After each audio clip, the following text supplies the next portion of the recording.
বাংলাদেশ থেকে একটা বড় খুনিকে এসটিএফ অ্যারেস্ট করেছিল, জেনে রাখুন। যা নিয়ে বাংলাদেশে অনেক রেভুলেশন হয়েছিল।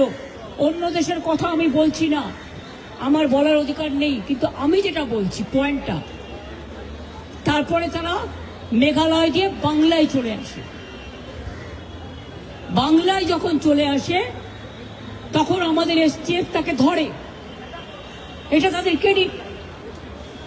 তারপরে হোম মিনিস্টার নিজে আমাকে ফোন করে বলছেন, এতদিন তো কই আমি বলিনি, মুখ করিনি, আজকে অত্যাচারের শেষ সীমায় গেছেন বলে।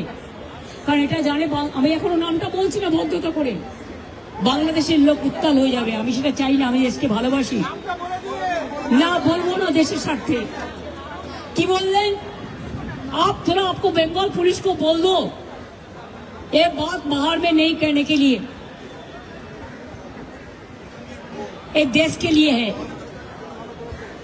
কাকে দিয়ে খুন করিয়েছিলেন, কার কার নাম বেরিয়েছিল? আজ গভর্নমেন্ট চেঞ্জ হলেও মনে রাখবেন, আমি তো সবটাই জানি। আমার হৃদয়টাই একটা কথা ভান্ডার, তথ্য ভান্ডার, সত্য ভান্ডার।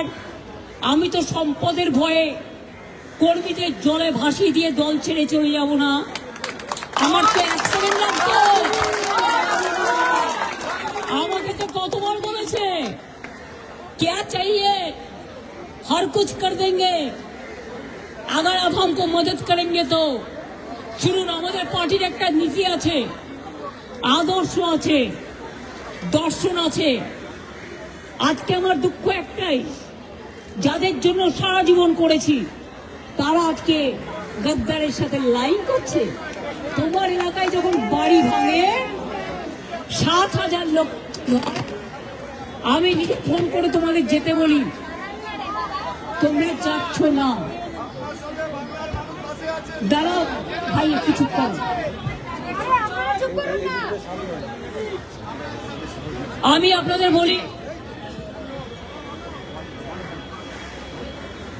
আমি বলেছিলাম যখন মসজিদের মাইক কেড়ে নেওয়া হচ্ছিল যে তোমরা একটা কেস করো, করেনি সে। বকরিদের ব্যাপার নিয়ে আখরুজ্জামানকে দিয়ে মহুয়া মৈত্র কেস করলেন, আমাদের তৃণমূল কংগ্রেসের এমপি।